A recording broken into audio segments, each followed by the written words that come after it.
তাকদিরে তুমি পর্ব ১ লিখেছেন মোনালিসা মেহরোজ। হবু বউ পর্দা করে বলে প্রথমে বিয়েতে রাজি হয়নি আসিফ। তার ধারণা ছিল অতিরিক্ত ধার্মিক মেয়েরা হয় ভীষণ সেকেলে, নয়তো বিরক্তিকর। অথচ আজ তাকে সেই মেয়ের পাশে বসেই কবুল বলতে হয়েছে। কয়েক ঘন্টা আগেই কাজী তাদের বিয়ে পড়িয়েছেন। পুরোটা সময় জুড়ে গম্ভীর মুখে বসেছিল আসিফ মির্জা। চোখে মুখে ছিল বিরক্তির স্পষ্ট ছাপ। ভেতরে ভেতরে রাগে ফুঁসছিল সে। কিন্তু বাবার কঠিন হুমকির সামনে শেষমেশ হার মানতেই হলো। বাবা স্পষ্ট জানিয়ে দিয়েছিলেন এই বিয়ে না করলে তাকে মির্জা পরিবারের সমস্ত সম্পত্তি থেকে বঞ্চিত করা হবে। আর তাই না চাইতেও বিয়ের পিঁড়িতে বসতে হয়েছে আসিফকে। বিয়ে শেষ হতেই কারোর অনুমতির তোয়াক্কা না করেই নিজ গাড়ি নিয়ে বেরিয়ে যায় মির্জামহল থেকে। যেন এই বাড়িতে এক মুহূর্ত দম নিতেও কষ্ট হচ্ছে তার। এদিকে ফাতিহা তখন বাসর ঘরে নিশ্চুপ হয়ে বসে আছে।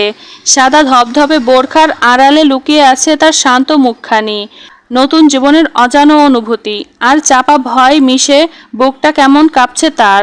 এশার নামাজ অনেক আগেই আদায় করে নিয়েছে সে। তারপর থেকেই করছে অপেক্ষা নিজের সদ্য বিয়ে করা স্বামীর জন্য। ঘড়ির কাঁটা ধীরে ধীরে রাত 12টা ছুঁলো। তবুও আসিফ ফিরল না। চারপাশে নিস্তব্ধতা, শুধু দেয়ালে ঝোলানো ঘড়িটা টিক টিক শব্দ কানে বাজছে। ফাতিহা দরজার পানে তাকালো। শান্ত মুখখানিতে বিষণ্ণতায় ভিড় পড়েছে। শরীরটাও নুয়ে পড়েছে সারাদিনের ক্লান্তিতে। ফাতিহা আর পারল না।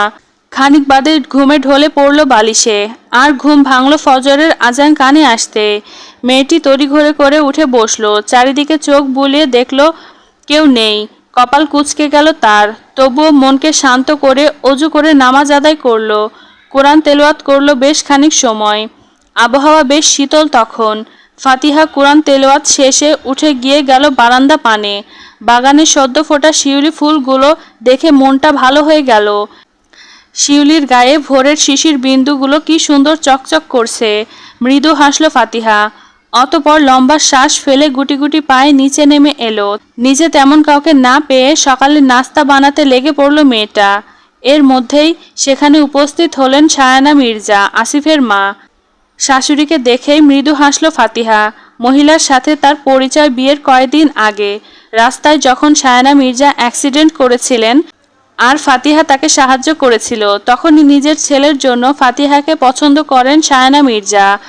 পরে যখন জানলেন মেয়েটা ধার্মিক আর পর্দাশীল, তখন তিনি আরও খুশি হয়ে যান। প্রথম দেখাতেও ফাতিহার মুখ তিনি দেখতে পাননি পর্দার কারণে। তবুও তার ব্যবহারে মুগ্ধ হন সায়ানা মির্জা। এ যুগে এমন মেয়ে পাওয়া ভাগ্যের ব্যাপার বলে মনে করেন তিনি। আর তাই স্বামীকে বলে ফাতিহাকে বাড়িতে তোলার ব্যবস্থা করেন তাদের অহংকারী ছেলের জন্য। ফাতিহা আসিফের ব্যাপারে সব জানে, জেনে শুনেই বিয়েতে রাজি হয়েছে সে। তাই কাল রাতে আসিফ না ফেরায় খুব একটা অবাক হয়নি সে।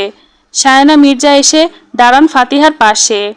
ফাতিহা মাথা নুইয়ে মৃদু কণ্ঠে সালাম জানালেন শাশুড়িকে।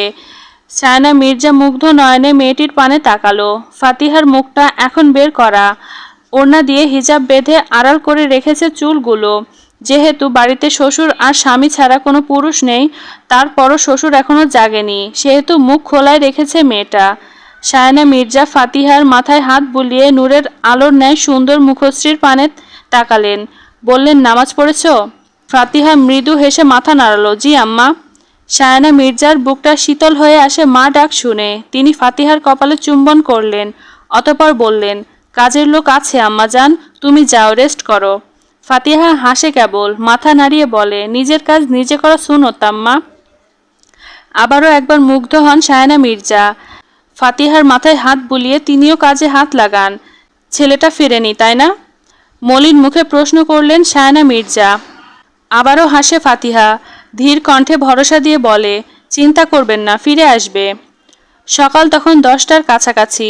ফাতিহা সকালের ব্রেকফাস্ট করে নিজ ঘরে বসেছিল, হাতে একটা বই ধরা।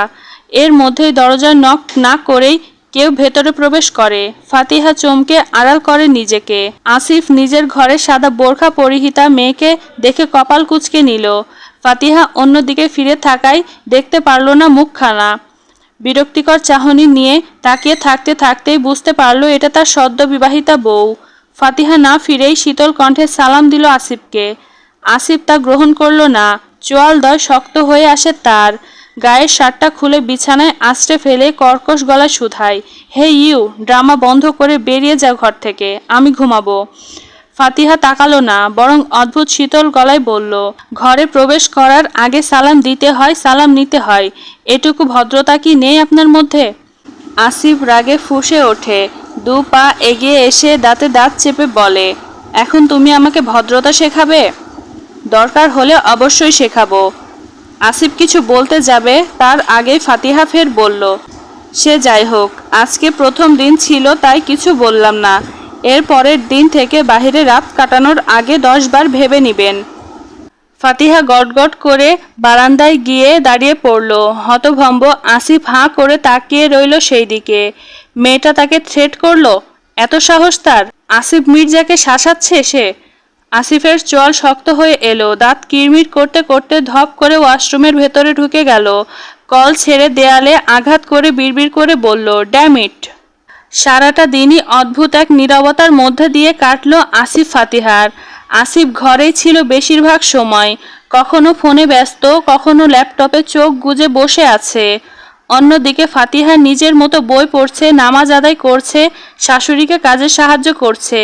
একই ঘরে থেকেও যেন তারা ভিন্ন জগতের মানুষ, কেউ কারোর দিকে তাকাচ্ছে না। আসিফের কিছু দরকার হলে তা আগেই বুঝে নিচ্ছে ফাতিহা, নিঃশব্দে করে দিচ্ছে আসিফের সকল কাজ। এতে আসিফ বিরক্ত হয়ে বাড়ি থেকে বেরিয়ে যাওয়ার জন্য পা বাড়িয়েছিল, তবে আসিফের বাবা আজান মির্জাতা হতে দেননি। মাঝে মধ্যে আসিফ বিরক্ত চোখে তাকিয়ে কালো রাঙা থ্রি পিস পরিহিতা মেয়েটার দিকে তাকায়। মাথায় ওড়না দিয়ে হিজাব বাঁধা, মুখটাও আড়ালে রেখেছে।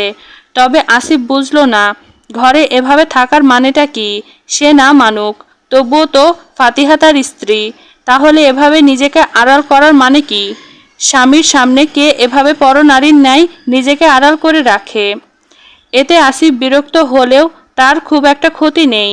এমনিতেও এ মেয়ের মুখ দর্শন করার ইচ্ছা তার নেই। আসিফ এসব ভাবলেও ফাতিহা নির্বিকারভাবে নিজের কাজে ব্যস্ত থেকেছে। সে বুঝতে পারছে আসিফের ভাবগতি। কাল থেকে নতুন কিছু নিয়ম চালু করবে বলে মনস্থির করল মনে মনে। সে জানে নতুন এই নিয়ম আসিফের কাছে বোঝা মনে হবে, তবে কিছু করার নেই ফাতিহার। আসিফকে সঠিক পথে ফিরিয়ে আনতে তাকে এসব করতেই হবে।